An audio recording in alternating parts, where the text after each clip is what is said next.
We're in the build up to Christmas, so I thought this would be a good time to have a look at the Superplay Christmas issue from 1992.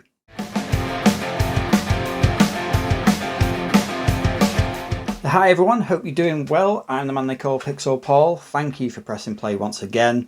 And this time we're going to have another look at a retrospective view of one of the UK's best video game magazines. So this is kind of a new series for my channel a little bit. I've done one video before on Total magazine.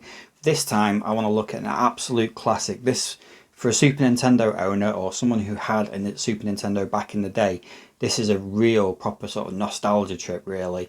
For one of the UK's best, I'm going to say it, best ever video game magazines. It's one of those where even if you didn't have a Super Nintendo, it's a worthwhile read really, and that is Superplay. So Superplay was an absolutely amazing independent Super Nintendo magazine from Future Publishing. We had this for I want to say about 3 years. I think it ran for about 3 years, something like that. This was only issue number 3 from, well, I mean, it says January 1993. It was the Christmas issue, so it came out in December 1992. But yeah, absolute classic magazine. Love the front cover art as well. So yeah, let's have a look through Superplay. Okay, so here we go. Superplay issue 3. Says January 1993, but it came out in December 1992. This was the Superplay Christmas special, and let's have a look through. So we've got the usual Will Overton anime inspired cover art there. Really love the Superplay front covers. Always had this kind of art style on the front of them. Always made it stand out on the shelves. Back we've got an advert for F1 Exhaust Heat on the Super Nintendo. Not a brilliant game, a bit average that one, but love that iconic ocean logo there. So let's have a look inside. £1.95 as well, bargain, absolute bargain. Inside cover we've got 2 more adverts for Joe and Matt Caveman Ninja Elite and Dragon's Lair as well. Caveman Ninja was quite good, Dragon's Lair on the SNES not so great. Moving on, contents as usual, and then first up we've got, so at the bottom we've got a bit of a profile of the sort of editing team. Merry Christmas wish from the team there as well, and then there's a nice look over Super Star Wars before it had been released in the UK. Due, I think it was due sort of like early 1990 or spring 1993. So yeah, Super Star Wars, they were really excited for that game. Next page there's some foreign release previews as well. They've done this in kind of like studio or I don't know, software publisher order. So you've got Konami there, Tiny Toons is on the way, and there's a little picture there of Batman Returns as well, one of my favourite Super Nintendo games. There's also a look at Final Fantasy V, Dragon Quest V as well from Square. Not too much else there really. Nosferatu. Oh, there's a Assault Suits Vulcan as well, which we would get in the UK as Cybernator, which is again another really good game. This page we've got a really nice big 1-page advert for Super Probotector. Again, love this cover art, brilliant game. The other Probotector's games are shown at the bottom there as well. God, I used to have 2 of those.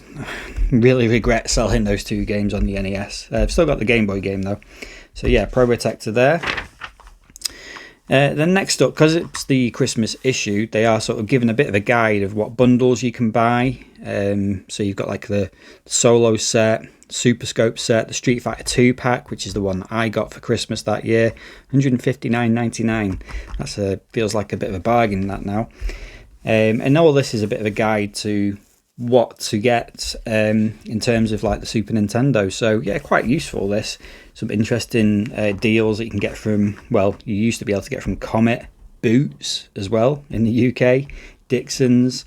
Also says WH Smith, Tandy and Argos aren't planning any offers at the moment. So yeah, interesting to see what they thought about which ones to get, where to get it from I should say. And then there's a Super Nintendo versus Mega Drive comparison down here. Of course they're going to say that the SNES is the one to get, but they're very glowing of the Mega Drive as well, to be fair. Over the page we've got a look at some different Super Nintendo pads. Don't remember this one, Turbo Touch 360. It looks a little bit like a touchpad, but I think it would probably work like the old NES Max controller, if anyone's ever seen that one. That one looks quite familiar. The SM Pro sort of see-through controller, so that's interesting. Another advert again, Ocean Game, Robocop 3, terrible film, terrible game. Next pages they were planning to do some Superplay Readers Awards. Then more adverts again, this time from Imagineer, Populous, which was okay. Kickoff, not very good. Superplay's Hot List as well.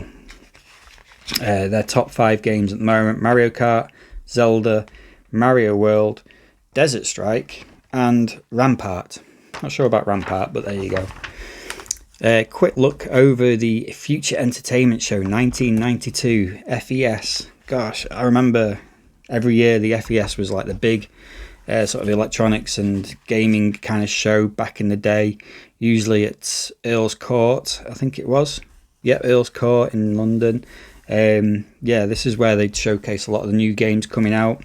Some celebrities, Hacksaw Jim Duggan there, if you can see that picture there. I think he was with WWF at the time, 1992. So yeah, I think he would have been WWF, old Hacksaw. A bit more on the FES there. Another advert again.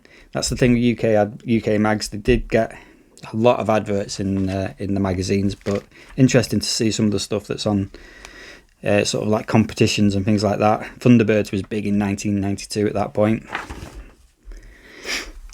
Then we've got a little bit on Desert Strike there, and also a little plug for a sister magazine, Games Master issue 1. So we had in the UK the Games Master TV show, then it spawned into the Games Master magazine as well, which I'm looking to see if I can find a copy of Games Master magazine. I think there's a bigger advert for this later on in the magazine though. Moving on, anime was a big part of Superplay, so obviously the cover art was all inspired by anime.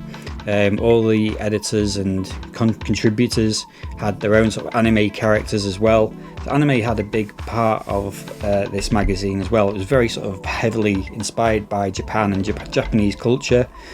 So this was a look over, I think it's a bit of a look over sort of Gundam and Super Deformed and Ultraman there, and yeah, so it's always interesting reading these bits. Over the page we've got another advert for a UK video game club. This is where you could buy new games from them. You had to sort of cut this out, fill in what you wanted, send it, and they would send you a game. All the prices for games here tend to be like £40 to £41 for Super NES games, but you could also, like we do now with CEX, you could sell games and you could buy them second hand as well. So for example, you could get Addams Family for £40, you could sell it to them, they would sell it for £23 second hand, or they would buy your copy off you for £16. So not that much different actually to CEX sort of prices these days in a way, different games obviously. Across the page we've got charts from across the world. So this was the sort of 1992 December charts. Street Fighter 2 was top of the UK charts at that time. Also top of the UK import charts as well, Street Fighter 2. Bart's Nightmare was in there as well. We were importing Bart's Nightmare. Terrible game, that one. There's Japanese charts there. Dragon's Quest V there was the top. And American charts was Street Fighter 2 again. So big Street Fighter 2 was the big seller at that point. And rightly so. Nice little interview page here with Bitmap Brothers, legends of gaming.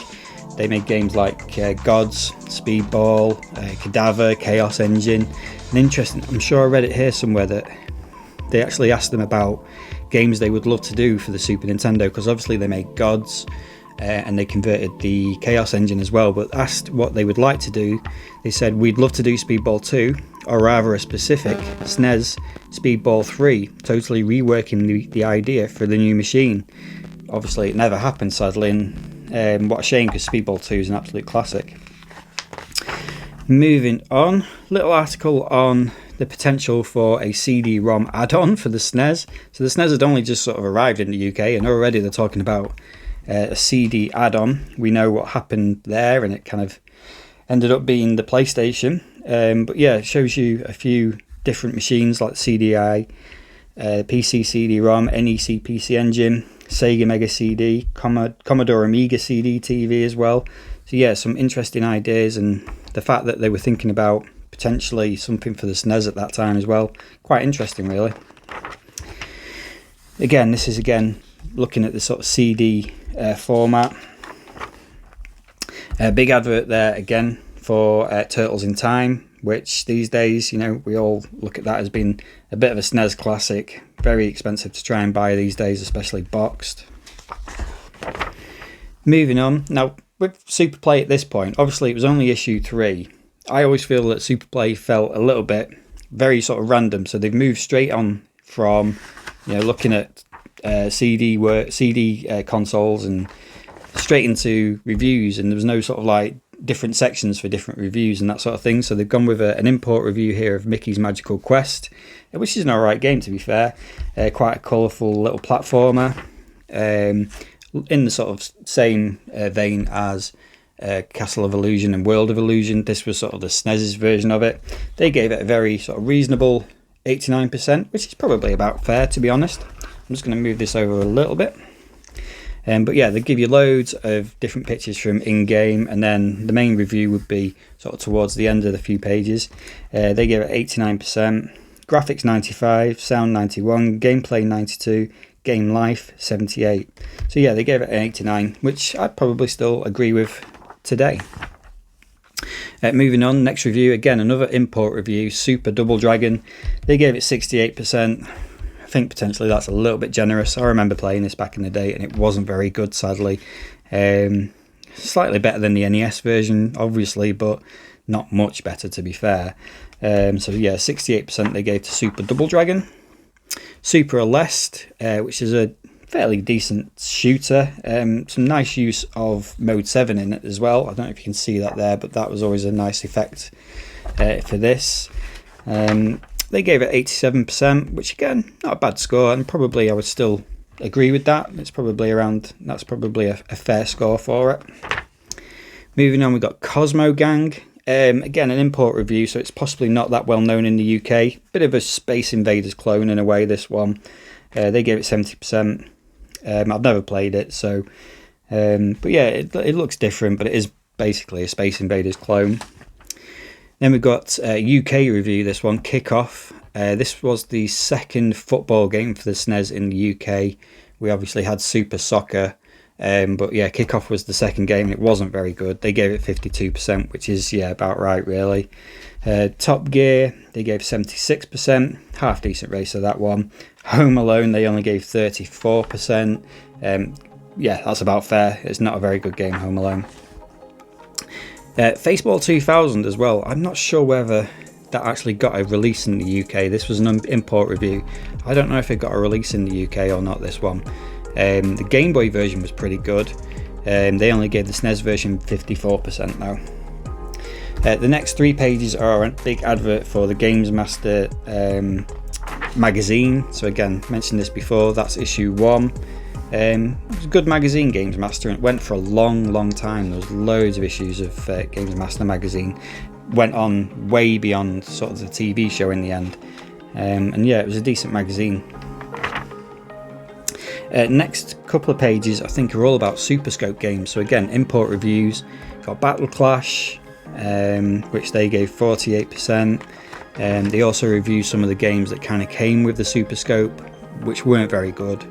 The Super Scope in general was a bit of a disappointment. It didn't really live up to expectations. It was dead hard to use, a bit cumbersome, looked cool, but yeah, just not very sort of user friendly. And there was only really that Yoshi game that came out, that was it Yoshi Safari, which was sort of half decent but still not brilliant. So yeah, shame about the Super Scope. Moving on, another import review, Final Fantasy Mystic Quest. I'm sure these days we probably look upon games like this as being absolute classics. They only gave it 79% at the time, but yeah, Mystic Quest. And then they've done a little bit of a feature on Dragon Quest V, which was the big game in Japan at that time. He was on the front cover, the tiger there.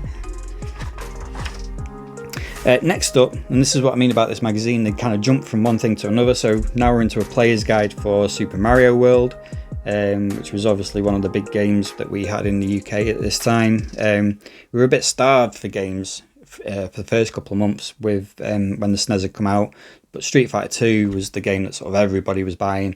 But Super Mario World was the other one probably. So we did a bit of a player's guide for Super Mario World, spread over 1, 2, 3, 4, 5, 6, 7 pages of Super Mario World guide there. I don't think I ever really used the guides for Super Mario World. You just want to explore them yourselves, really. But yeah, nice to have. So then straight back into import reviews. We've got Iron Skin's game, which is basically a golf game, and quite a half decent one to be fair. They gave it 83%. And then a UK review. I'd forgotten how early this had come out actually in the SNES's life over here. Spider-Man and the X-Men in Arcade's Revenge. This is a game I really wanted to like, but sadly it wasn't that great. It was basically a bit of a platform game where you played as Spidey and 4 X-Men. You had Gambit, Cyclops, Wolverine and Storm. And yeah, I mean, it looks great on paper, it looks great in pictures, but playing it's a different deal really. It's just not a very good game. The Spider-Man level was really clunky. Wolverine level, the combat's really horrible in it. There was a Cyclops level, Storm, where there was a lot of swimming involved, and then Gambit's levels had like the Force scrolling, so you were sort of against the timer almost.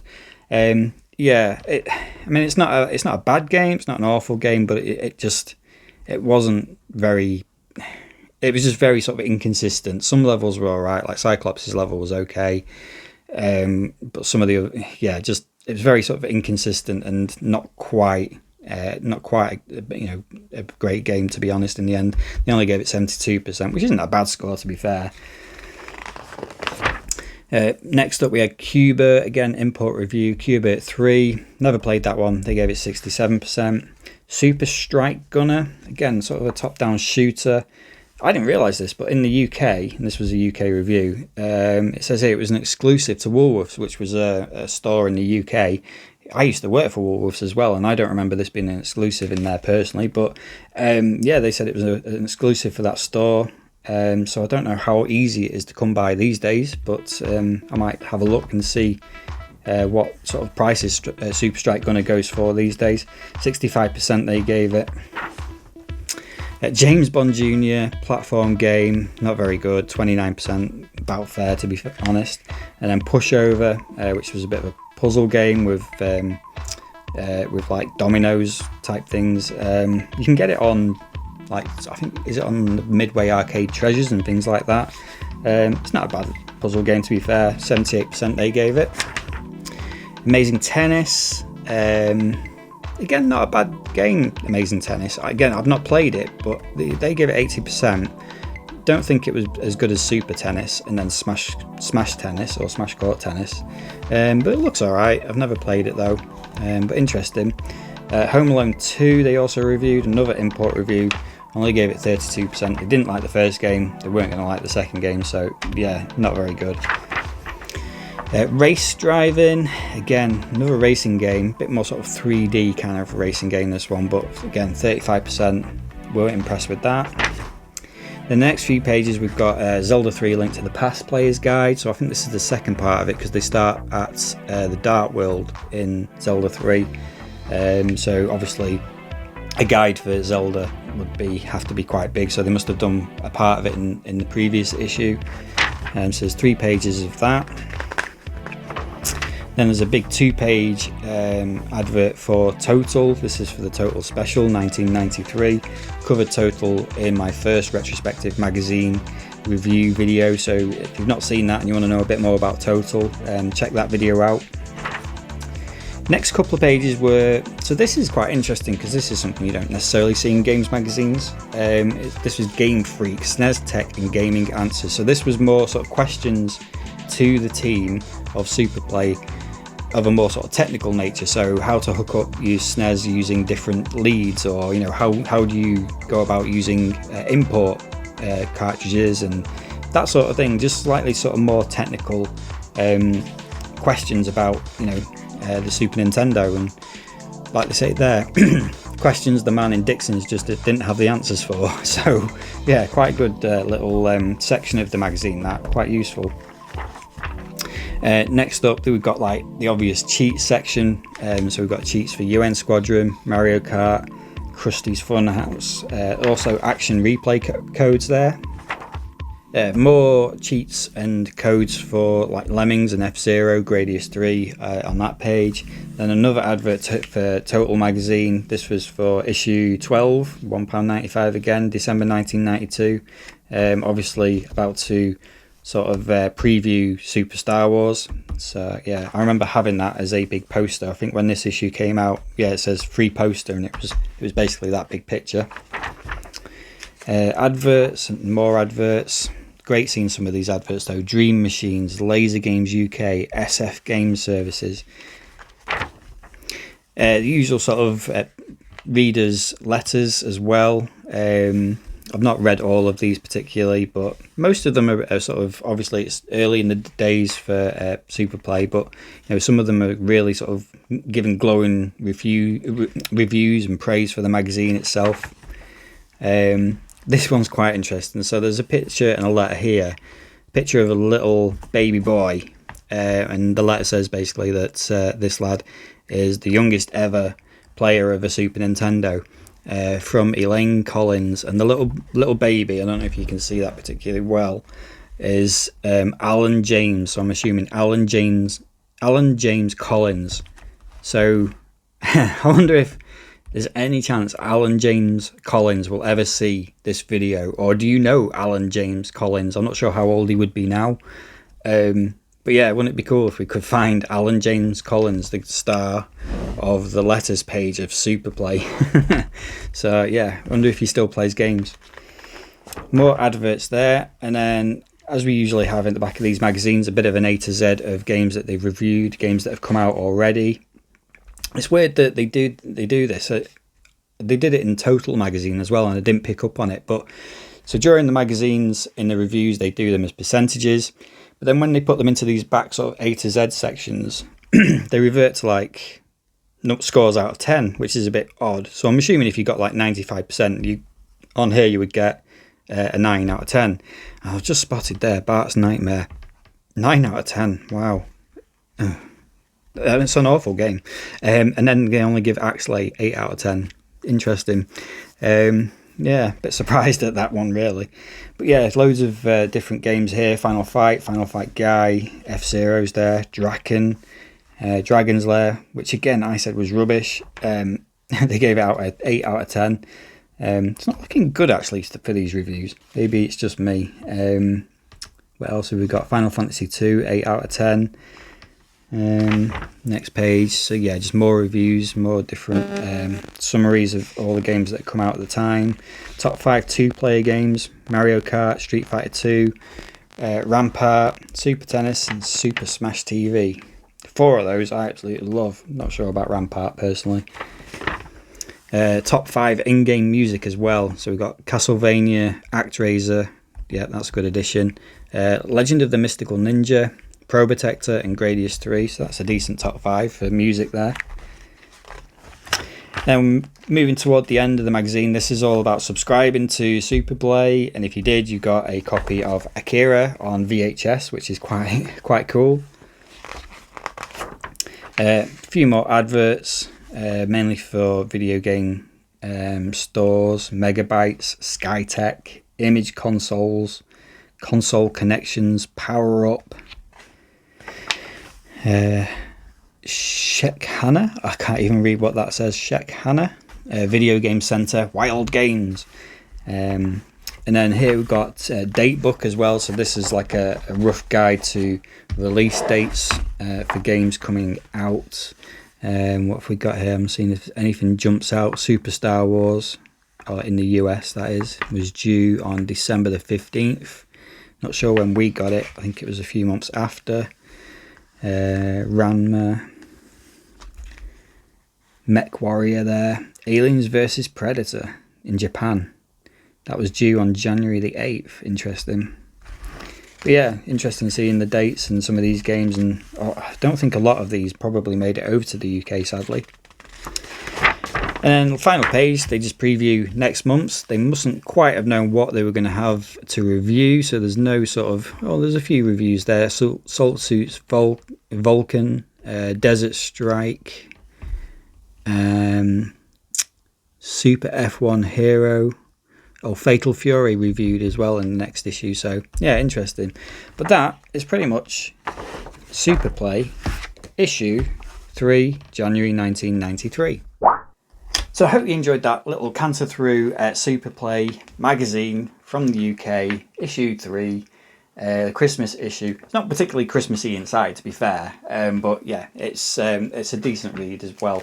It's still a good magazine, still a great read. I used to absolutely love Super Play and was absolutely gutted when, obviously, when the Super Nintendo was being phased out and the N64 came in. It kind of merged into I can't remember what it was called. I think it was just called N64 actually. So Super Play became N64 magazine, and they kind of tried to keep going with the same sort of format, features. A lot of the editing team was quite sort of similar. They still had Will Overton do a lot of the sort of anime inspired cover art as well, but it was never quite Super Play. So yeah, a very sort of special magazine for this one for me, because I loved this. I loved reading this, even as a kid. I was only sort of like, what, 12, 13, possibly 14 at the time when this came out. But I used to read this cover to cover, loved it so much. And I'm looking to see if I can pick up some more issues of Super Play if I can. But I will be covering one other issue of Super Play in this video series at some point. So hope you enjoyed that. Thanks for watching. As always, let me know if you used to read Super Play. Let me know if you were that baby in the photo on the letters page, and that would be great if we could track you down and find the guy that was that baby there. Yeah, that'd be weird. But yeah, if you've ever read Super Play, let me know what you used to think of it. Have you got any issues of it still hanging around, lying around? That'd be interesting too. But yeah, if you're not already subscribed to the channel, if you can hit that subscription button, that would be brilliant. And I will see you next time.